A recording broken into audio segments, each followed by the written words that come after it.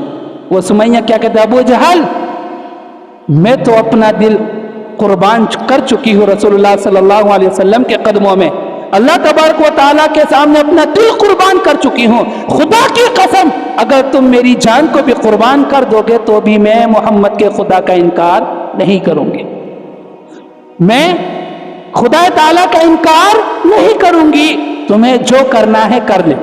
ابو جہل تو مجھے جان سے مارنے کے علاوہ کچھ نہیں کر سکتا, میں نے دل قربان کر دیا ہے, میں خوشی بخوشی اپنی جان بھی قربان کر دوں گی, لیکن میں محمد کے خدا کا کبھی انکار نہیں کروں گی.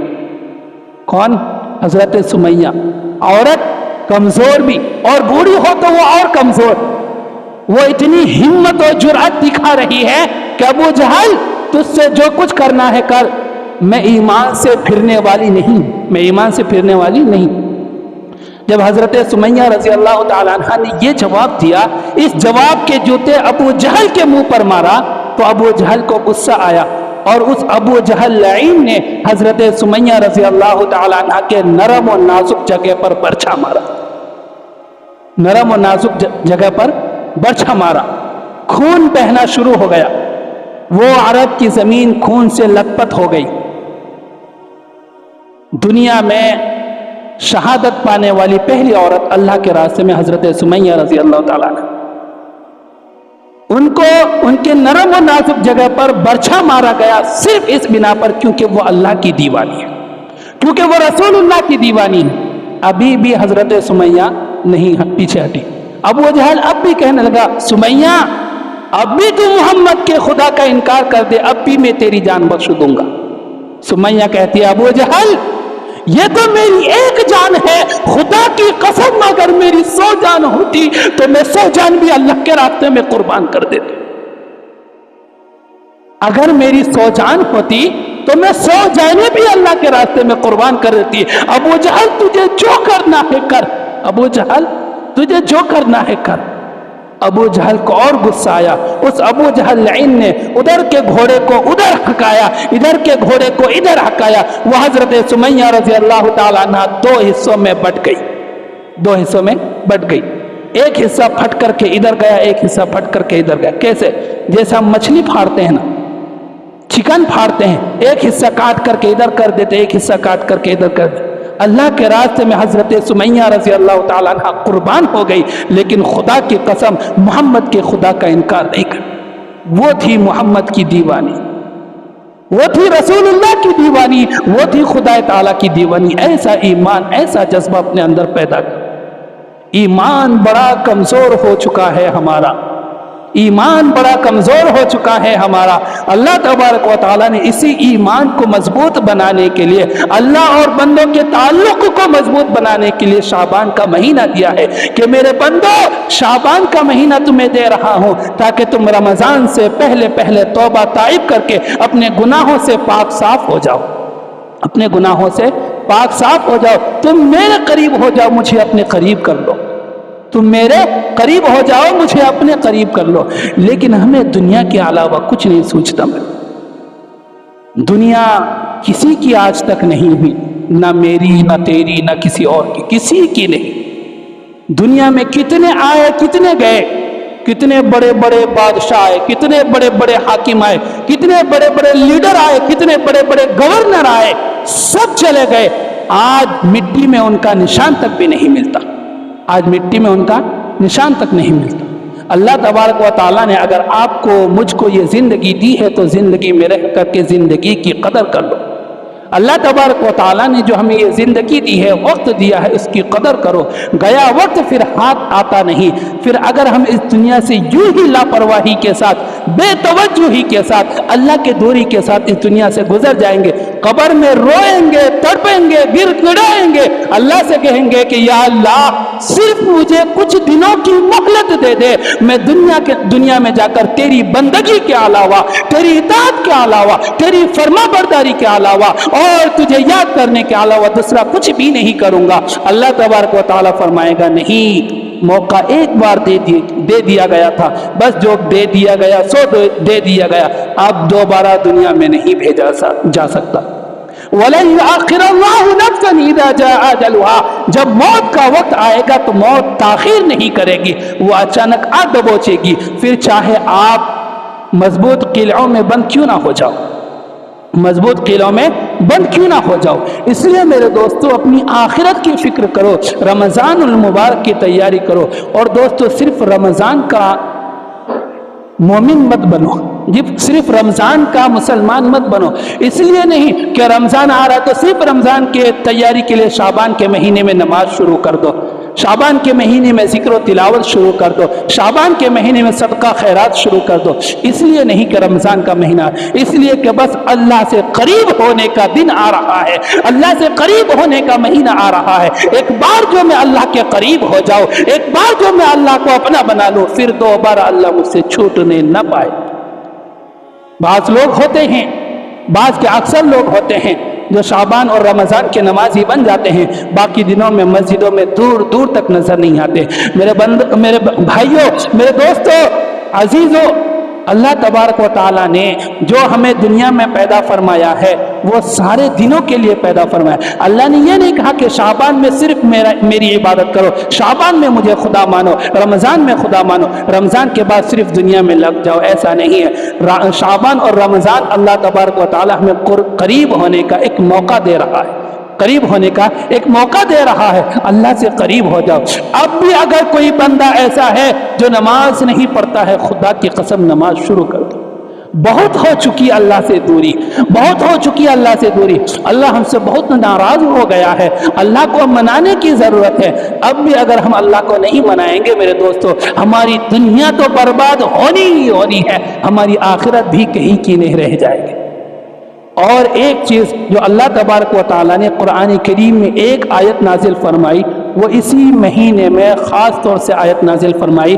وہ آیت کیا ہے؟ وہ آیت ہے ان اللہ و ملائکتہ یصلون علی النبی یا ایھا الذین آمنوا صلوا علیہ وسلموا تسلیما. سب کہہ دیجئے صلی اللہ علیہ وسلم. اللہ تبارک و تعالیٰ نے قرآن کریم میں یہ آیت شعبان کے مہینے میں اتاری کہ اللہ تبارک و تعالیٰ بھی اور اس کے فرشتے بھی اللہ تبارک و تعالیٰ پر اللہ کے رسول صلی اللہ علیہ وسلم پر درود و سلام بھیجتے ہیں. لہٰذا اے مومنو، تم بھی اللہ کے رسول صلی اللہ علیہ وسلم پر درود و سلام بھیجو. اس مہینے میں توبہ استغفار کی زیادتی، عبادتوں کی زیادتی اور درود پاک کی زیادتی اپنی زندگی میں لاؤ. کثرت سے درود پاک پڑھا کرو، کیونکہ جب یہ دنیا ختم ہو جائے گی، پوری دنیا میں قیامت چھا جائے گی، اس کے بعد کوئی کسی کا نہیں ہوگا. ماں بیٹے کی نہیں ہوگی، بیٹا ماں کا نہیں ہوگا، باپ بیٹے کا نہیں ہوگا، بیٹا باپ کا نہیں ہوگا، بھائی بہن کا نہیں ہوگا، بہن بھائی کی نہیں ہوگی. اس دن رسول پاک صلی اللہ علیہ وسلم کی شفاعت نصیب ہوگی.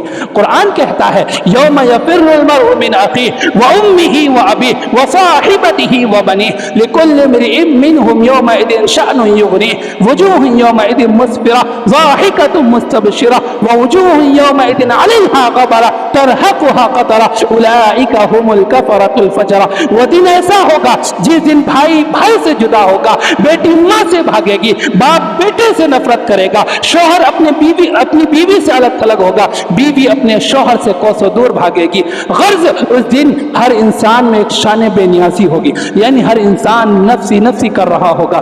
لیکن جو رسول پاک صلی اللہ علیہ وسلم کی ذات اقدس میں کثرت سے درود پاک پڑھتا ہوگا، اللہ کے رسول صلی اللہ علیہ وسلم جو ہے اللہ کے دربار میں اس کے لیے شفاعت کریں گے کہ یا اللہ یہ میرا دیوانہ ہے، یہ میرا غلام ہے، یہ مجھ پر کثرت سے درود پڑھا کرتا تھا، یا اللہ اس کو معاف کر دے، اس کو بخش دے، اس کو جنت دے دے. اللہ کے رسول صلی اللہ علیہ وسلم کی یہ شفاعت اللہ کے دربار میں قبول کی جائے گی۔ تو اس مہینے میں درود میں بھی اضافہ کرو، درود سلام میں بھی اضافہ کرو، کثرت سے درود پڑھا کرو، کثرت سے تلاوت کرا کرو، اس مہینے میں کثرت سے نوافل پڑھا کرو، اور ہو سکے تو رمضان کی تیاری کے واسطے نوافل روزے بھی زیادہ رکھا کرو، کیونکہ روزہ رکھ کے جب ہمیں روزے کی ہمت آ جائے گی تو پھر رمضان کے روزے رکھنے میں مزہ الگ آئے گا۔ اس لیے اللہ کے رسول صلی اللہ علیہ وسلم شعبان کے مہینے میں زیادہ تر روزہ رکھتے تھے، ہاں، اور 29 شعبان کو روزہ نہیں رکھنا ہے۔ اللہ کے رسول صلی اللہ علیہ وسلم نے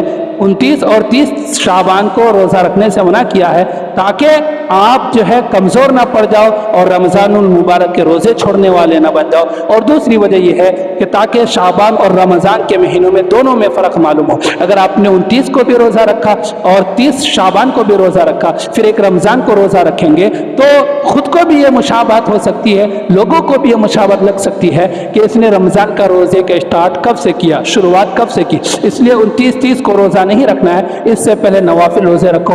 اللہ تبارک و تعالی مجھے بھی اور تمام حضرات کو بھی کہنے سننے سے زیادہ عمل کی توفیق نصیب فرمائے۔ اللہ تبارک و تعالی ہمیں سچا پکا اور توبہ طائب کرنے والا ایک اور نیک بندہ بنائے۔ آمین۔ وآخر دعوانا الحمدللہ رب العالمین۔